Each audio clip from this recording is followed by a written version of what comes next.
So tiny Dot finds herself in this magical, magnified world, and she kind of wakes up and suddenly hears this encroaching kind of wave of destruction, which rolls into the screen, and we see that effectively the background is actually unraveling, and she's kind of running away from her world as it's destroyed.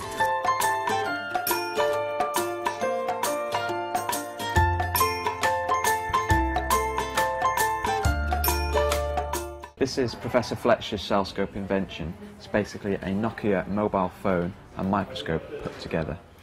So in a remote village in Uganda, for example, a nurse can photograph a magnified blood sample, then send that anywhere in the world for instant specialist diagnosis. Brilliant technology, diagnosing malaria, helping to save lives, and Nokia asked if we could do something to celebrate it. And that's when we decided to give ourselves a challenge of doing the world's smallest film using the same CellScope technology. We kind of panicked. We thought, oh my God, you know, we can't animate blood cells. They're way too tiny. Everybody who was involved in this project was excited about it, but a little bit worried about it because we'd all committed to it, but we still didn't know if it could be done. Yeah, so this is the Nokia N8 that we used to shoot the film on. It's got a 12 megapixel camera and really nice Cole's Eyes lens, so it was perfect for the job. This is Dot number 20. That's Dot number 17. Oh, 17. Oh. She's 9mm tall. We have 50 different replacements of Dot and 3 stand-ins for each pose.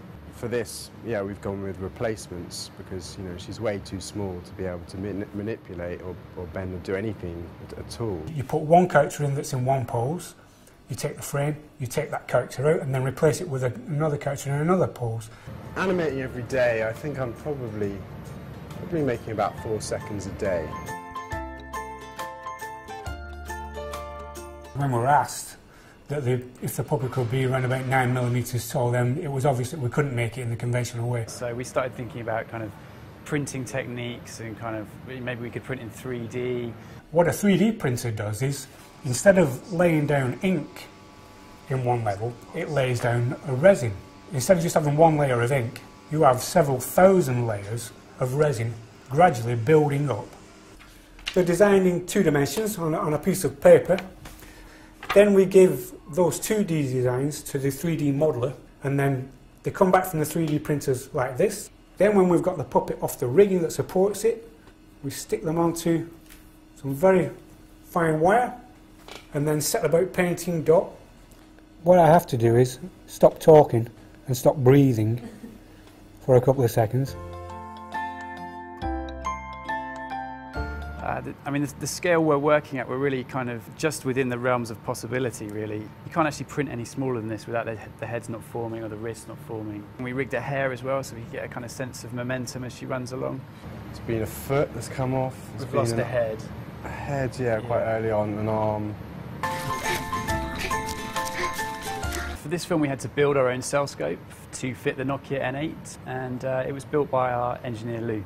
As you see, this fella is obviously a CellScope where the only point of focus is actually on the glass, so there's no requirement for any depth of field. Whereas our problem was we wanted a little bit, obviously, of depth of field because of the models.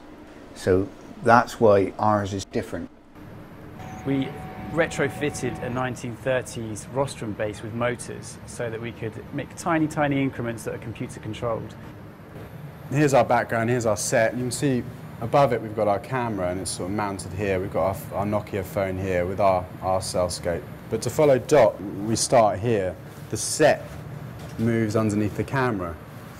That's where the precision bit come in, the precision mechanical engineer. When they went back to their start, it's got to be frame perfect. We use the full res images that come from the actual phone camera itself, you know, which we use for the final film.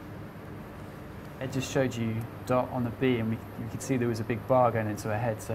So what I get off the animation floor is that we use what's called a backplate to digitally remove it. This has actually been one of the trickiest jobs to de-rig I've ever actually tackled. I think we've just hit 1,000 frames, and Dot's here.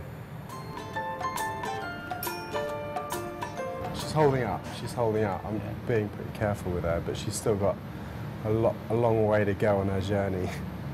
So we'll wait and see.